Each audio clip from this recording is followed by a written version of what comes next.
nakuha na tong 5 km mga ka-teammates. Thank you Lord. Nakadaga na po tano. Dagan sa tama ka-teammates. Quick run lang ta for today's video ha. Yo, what's up mga ka-teammates? So, welcome sa among channel na for today's video. So, dagan sa tama ka-teammates. Quick run lang ta for today's video ha. Mga 5 km lang. Alright, let's go. Stretching sa ta.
So, manatag stretching.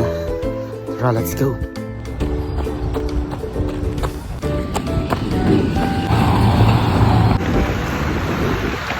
So, naka 1 km na ta sa itong Strava, no? So, 4 kilometers na lang. So, 5 km na itong target. Naka 2.5 taron, balik na ta. Let's go.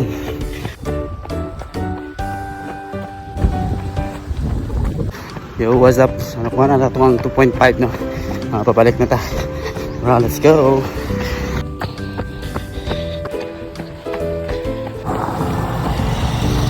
So, 4 km na ta.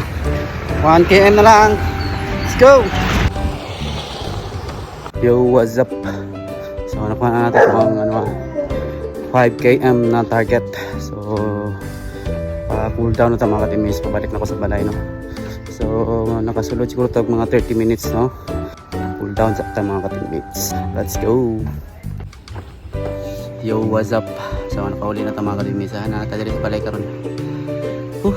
So, nakuha na itong 5 km mga ka-teammates. Thank you Lord. Nakadaga na po ito, no? So, mag-ano sa siguro ta.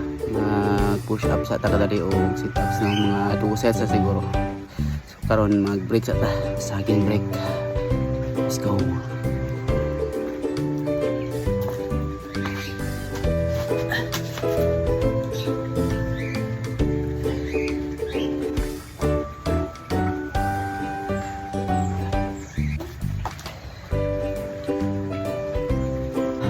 Mata sa tong first set, no? Duha na 0 ka set karon, no? Push up, sit ups o planking. Then manata. Relax ta.